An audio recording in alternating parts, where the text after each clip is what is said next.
কে এসেছে দেখো, কে এসেছে দেখো। কি দিদি ভাই, পথ ভুলে আমাদের মনে পড়ল দিনে। এই তো মানুষ যাদের ভুলে যায় তাদেরকে মনে করে, আমি তোমাদের ভুলিনি তো মনে করবো কি? দেখেছো হয়েছে হয়েছে হয়েছে বাবা, পাকা পাকা কথা, আপনি আমার বড় হয়ে গেছে। সূর্য, কি রে তুই কবে এলি? আরে কেমন আছিস বল? ভালো। কিন্তু তুই তো এরকম হুটপাট আসিস না, কিছু হয়েছে তাই এসছিস? ও ও এমনি এসেছে। তুই ঘরে চল, আমি তোর জন্য চা করে আনছি। না না, আমি চা খাবো না। দূর, এখন কেউ চা খায়? তুমি বলো না তোমরা কেমন আছো?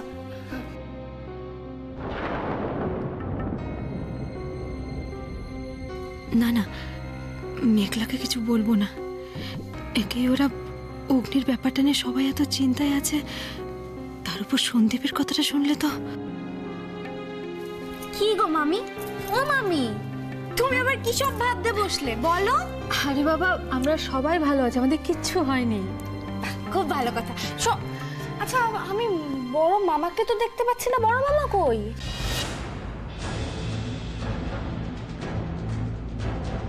ভালো আছে, বাড়িতে নেই। তুই তখন দিয়ে খালি আমাদের কথাই যে বাড়ি কথা বল না, বাড়ি সব কেমন, আইসি কেমন আছে?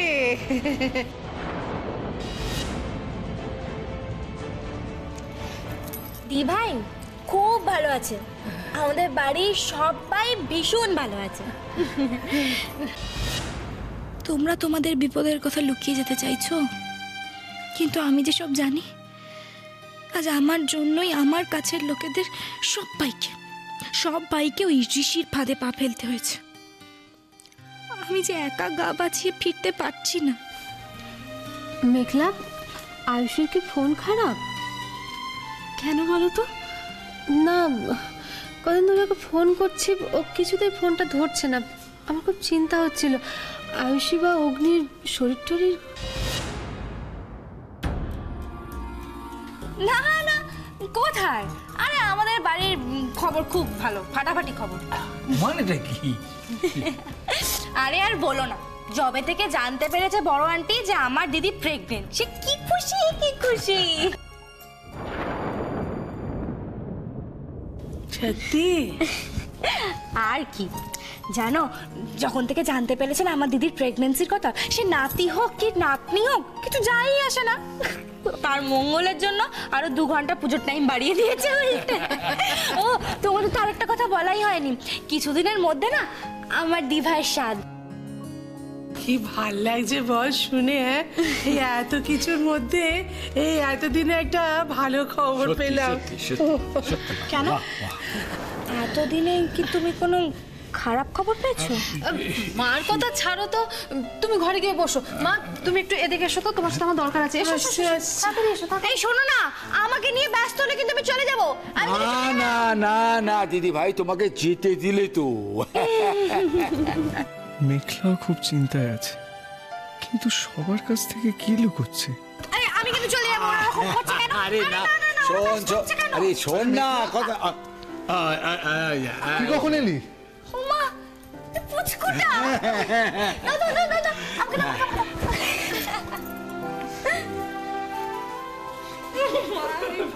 সন্দীপের কথা কিন্তু কিচ্ছু বলবি না, এখন কিচ্ছু বলবি না, জুই বলতে বারণ করে দিয়েছে। ও বাবা, লুকোচুরি খেলা চলছে দেখছি। তার মানে মেঘলা ও বাড়ির কেচ্চা কেলেঙ্কারির ঝাঁপি খোলেনি। এটাই সুযোগ, এখনই হাটের মাঝে হাড়ি ভাঙতে হবে, তাহলেই জমবে মজা। এই তো কাজ হাসিল করতে শিখে গেলেন তাহলে। কি যে বলেন স্যার? কাজ হাসিল করতে নাকি আমি এখন শিখলাম? আরে বাচ্চা, তুমি যে টোলে পড়ছো সে টোলের এককালে আমি হেড পণ্ডিত ছিলাম। স্যার, আপনি যে এই কাজটার জন্য আমায় যোগ্য মনে করেছেন, তবে চন্দনবাবু, এতে সন্তুষ্ট হয়ে গেলে কিন্তু হবে না। যদি খুব তাড়াতাড়ি গাড়ি আর বাড়ির মালিক হতে চান, তাহলে এরকম পারফরমেন্স চালিয়ে যেতে হবে।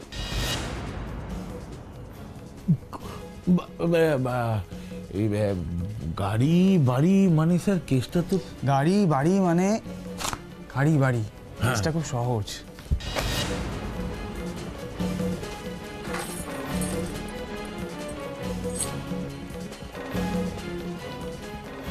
এই যে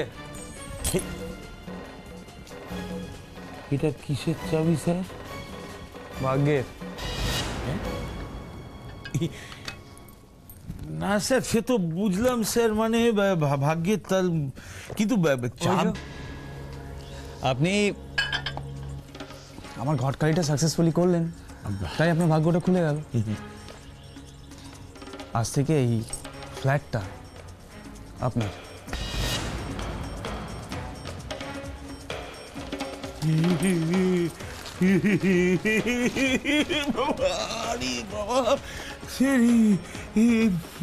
ফ্ল্যাট আমার। স্যার কলিজের জোর আমার খুব অল্প স্যার, ধুকপুক ধুকপুক করে ফুস করে শেষ হয়ে যাবে স্যার। এরকমভাবে মস্করা করবেন না স্যার, 25 বছর মরে যাবো স্যার। ঋষি এরকম গিফট দিতে পছন্দ করে চন্দনবাবু। হ্যাঁ, এটা তো সবাই শুরু, এরকম কাজ করুন, এরকম দাম অনেক পাবেন, বুঝলেন? ভগবান তুই যদি থাকো তাহলে এই লোকটা সর্বনাশ করে দিন, করো না ভগবান। ও স্যার, স্যার কি বলে না, মানে এটা ইমোশনাল হয়ে পড়েছিলাম স্যার, তাই জন্যে অ্যাকচুয়ালি কেসটা হচ্ছে আমার যা বিষয় সম্পত্তি ছিল ওই কোর্ট কাচারি করতে গিয়ে সব মায়ের ভোগে চলে গেছে স্যার। আপনার অসীম দয়া, নাহলে এই বুড়ো খোড়া বয়সে মাথা গোজার জন্য একটা ফ্ল্যাটের চাবি তো পেয়ে গেছি স্যার। এটার জন্য কি ভাষায় যে আপনাকে ধন্যবাদ জানাবো। ধন্যবাদটা জমিয়ে রাখুন, আচ্ছা এটা একেবারে দেবেন। হ্যাঁ, যদি মেঘলার সাথে আমার বিয়েটা করে দিতে পারেন তাহলে নেক্সট টাইম একটা গাড়ি পাবেন ভালো। নিন স্যার, নিন। না স্যার এটা না, এটা এই যে মেঘলা, এই ধরুন মেঘলাকে আপনার হাতে আমি দিয়ে দিলাম স্যার গাড়ি, বুঝলে? সে তো নিয়ে নেবই চন্দনবাবু, ভালোভাবে না হলে জোর করে। শোন না, বলছি কি একটা কথা রাখ না, আজকে দুটি ডাল ভাত খেয়ে যা না। আর রোহিণী এভাবে কেন বলছো তুমি? ও আমাদের নাতনি, ওকে জোর করে খাওয়া। মনের ভেতর এত কষ্ট চেপে রেখেও এভাবে হেসে কথা বলতে শুধু বোধহয় এই মানুষগুলোই পারে। তোমাদের কাছে আসতে পেরেছি, এতেই আমার পেট ভরে গেছে। আর কি চাই বলো তো? আমি বলছিলাম কি, শোনো না, বল। ওই তো তুমি এসে গেছে। বলছি মেঘলা, হ্যাঁ অগ্নি ছাড়া পেয়েছে গো?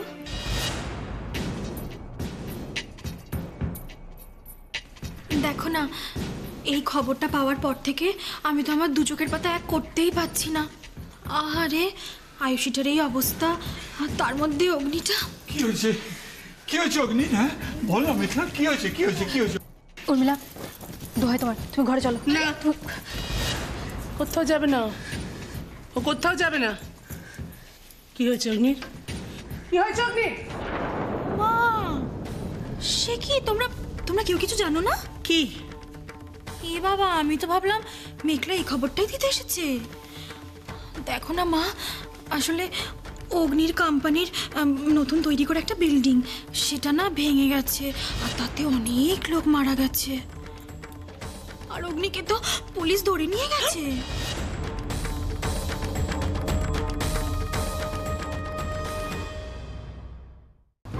এসব কি বলছো উর্মিলা? মেঘলা তুই চুপ করে আছিস কেন? বল।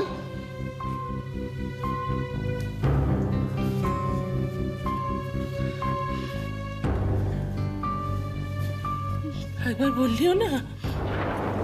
হ্যাঁ,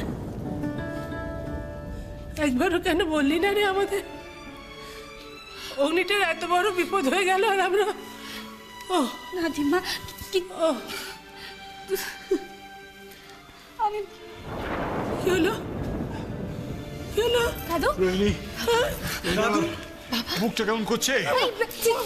চেয়ার আনো না। শোনো, শুনছো? কি হলো দাদু? চেয়ারে বসো, চেয়ারে বসো। না না তোদের কেউ কষ্ট হবে না। বসো, তুমি বসো। কেউ কষ্ট হবে না, চলে যা। আচ্ছা, তুমি বসো। চলে যা। আরে আমি তো বুড়ো হয়ে গেছি, আমি তোর কোনো কাজে আসি না। আমার কাছে কেন আসবি? আমাকে সব কথা কেন বলবি? বসে কথা বললো, বসে কথা বলো। আহা বাবা, বলছি যে এত শরীর খারাপ করে এত দুঃখ করে কি হবে বলো? আসলে সময় যখন খারাপ যায় না, তখন ওই পেঁয়াজের খোসাতেও পা কেটে যায়। নাহলে বলো, এই একই সময় একই বাড়িতে এত কিছু ঘটে গেল। তোমার কাছে হাত জোড় করছি, তো হয় তোমার। দেখছো না বাবার এত শরীর খারাপ, তোমার কি একটু মায়া দয়া নেই? চুপ করো। কেন আমি চুপ করবো কেন? হ্যাঁ, একটা সত্যি কথা বলছি, সেটাও আমার দোষ। হ্যাঁ, চুপ করো, চুপ করো। আরে আশ্চর্য, এই যে বাড়িতে এত কিছু ঘটে গেল, এই যে বড়দার এত বড় একটা অ্যাক্সিডেন্ট হলো, নার্সিংহোমে ভর্তি আছে, এত টাকা খরচা হচ্ছে তোমাদের, অপারেশনের পেছনে টাকা খরচা করতে করতে তোমরা ভিখারি হয়ে যাচ্ছ, তোমাদের দোকানটা হাতছাড়া হয়ে যাচ্ছে। এই সব কথা জানাও মেঘলাকে। মেঘলা তোমাদের আত্মীয় হয়, এই সব কথা তো ওকে জানানো উচিত, তাই না?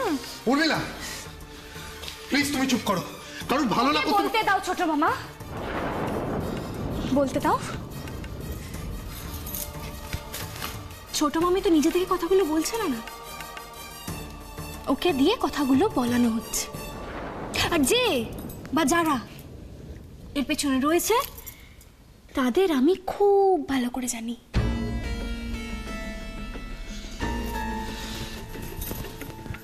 দাদু, তিম্মা, আমি এখানে দাঁড়িয়ে তোমাদের কথা দিচ্ছি, যারা তোমাদের কষ্ট দিয়ে আনন্দ করছে তাদের আমি উচিত শাস্তি দেবই।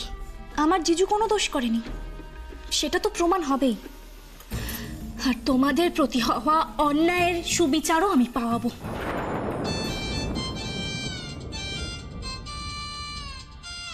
দিভাই ফোন করছে। আমাকে দেশে উঠো, আমি কথা বলছি। হ্যালো মেঘলা, তুমি ওখানে? জিজু, আসলে এখানে সবাই জিজ্ঞেস করছিল আমার দিভাই কেমন আছে, তারই উত্তর দিতে এসেছিলাম। হ্যাঁ সে ঠিক আছে, কিন্তু তুমি? জিজু, তুমি অবাক হচ্ছ কেন? এটা আমার মামার বাড়ি না?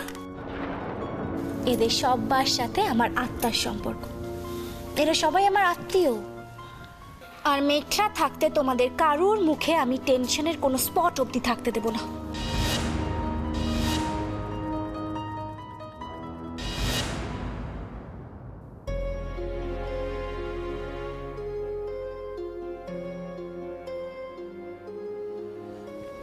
এভাবে গুম হয়ে থাকলে চলবে? তোমাকে তো দাদা সোনার পাশে থাকতে হবে। আমি কিছুতেই মেনে নিতে পারছি না দাদা ভাইয়ের এই সিচুয়েশনটা, আমি মেনে নিতে পারছি না দেবী। আমরা কেউই মেনে নিতে পারছি না, কিন্তু সেটা তো শুধু মুখে বললেই হবে না।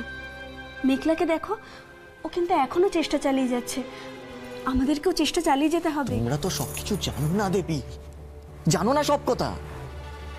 বাইরের পরিস্থিতির কথা তো আমরা তোমাদের বলিনি,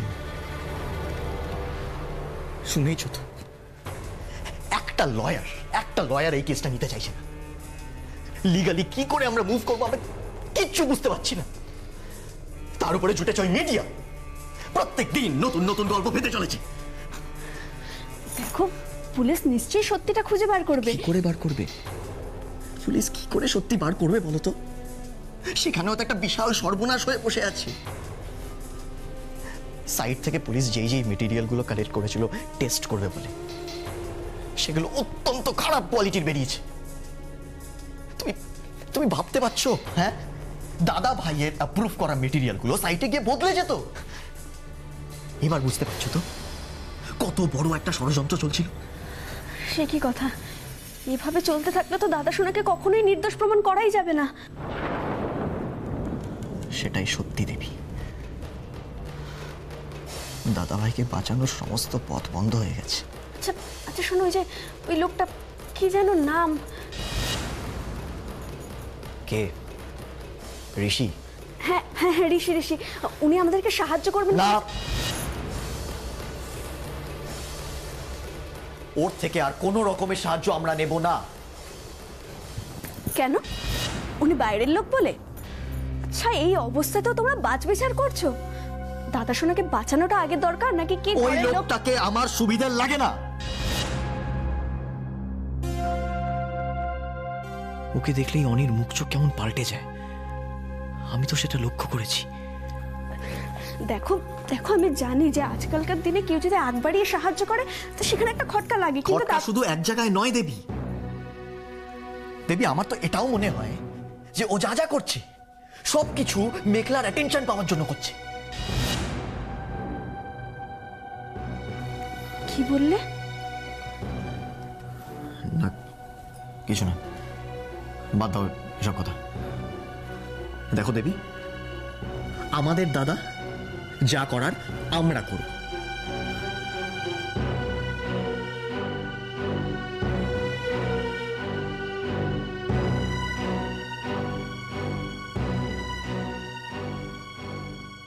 দেখো দেখো, বড়দিকে যে কি বলে সান্ত্বনা দেবো আমার আমার কিচ্ছু মাথায় ঢুকছে না। অশান্তি অশান্তি ঘিরে ধরেছে আমাদের। হঠাৎ করে কি যে হয়ে গেল এই বাড়িটাতে।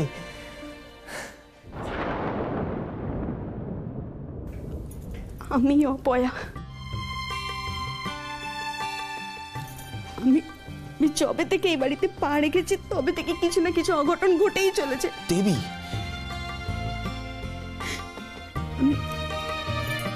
আমি আমার মা বাবাকেও কোনোদিনও শান্তি দিতে পারিনি, আর এখানেও তোমাদের সবাইকে আমি কষ্ট দিচ্ছি। দেবী দেবী, আর কোনোদিনও যাতে এরকম কথা তোমার মুখে আমি না শুনি, কখনো না। মুখে আনতে চাই কে বলো?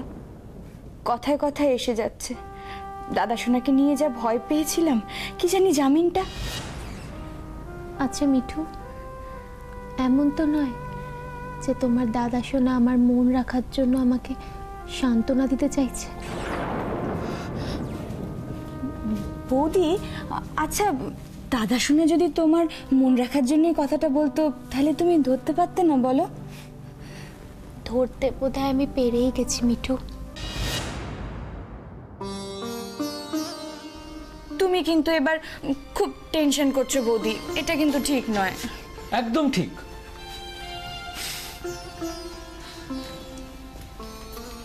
আর এই নালিশটা কিন্তু জুনিয়র করেছে আয়ুষী বৌদি। আচ্ছা কি ব্যাপার বলুন তো? কোথাও এখন জুনিয়র আপনার সাথে খেলবে, গল্প করবে, তা নয়। আপনি নিজে যদি এত টেনশন করেন তাহলে তো এখন তো টেনশন নেওয়া উচিত মিঠু পিসি, তাই না? কেন? তাই নয় কেন? কতদিন পরে আসা হলো, কি কথা হয়েছিল? হ্যাঁ, কি কথা দিয়েছিলে তুমি আমায়? আমার সাথে প্রায়ই দেখা করতে আসবে, তাই না?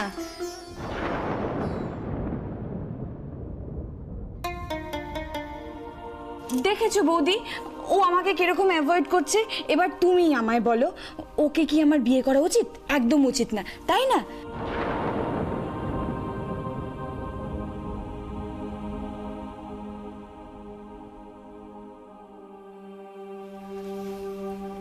দেখেছো বৌদির অবস্থা?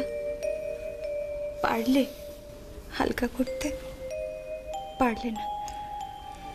ব্যাপারটা তুমি আমাকে দেরি করে জানিয়ে বড্ড ভুল করেছো মিঠু। এরকম একটা ক্রাইসিসের দিনে আমার তো প্রথম থেকে তোমাদের পাশে থাকা উচিত ছিল, তাই না?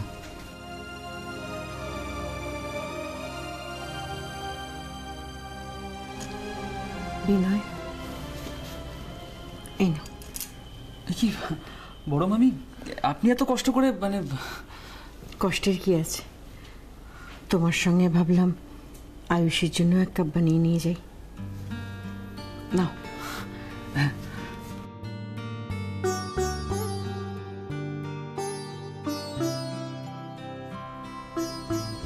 এই নাও, ধরো। রচা, চিনি ছাড়া।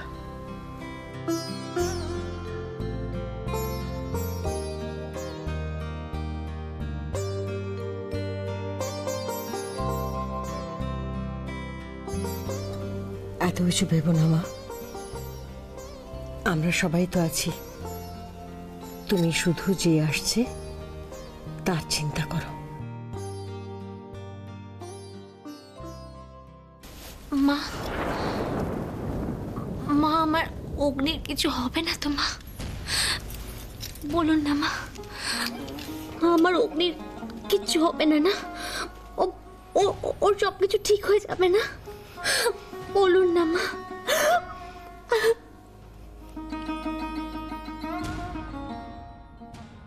ভয় তো আমারও করছে আয়ুষী, কিন্তু ভেঙে পড়তে পারছি না। আমার ছেলেটা যদি আমাকে ভেঙে পড়তে দেখে তাহলে সব আশা হারিয়ে ফেলবে। কিচ্ছু হবে না, অগ্নির কিচ্ছু হবে না। বাড়ি চলে গিয়ে 24 ঘন্টার মধ্যে দেখো যে ঋষি চাইলে কি করতে কি না করতে পারে। তুমি যদি এটাতে রাজি হয়ে যাও, তুমি যদি আমাকে বিয়ে করো, তাহলে আমি কথা দিচ্ছি যে অগ্নি চ্যাটার্জির বাড়িতে ফেরার দায়িত্ব সব আমার।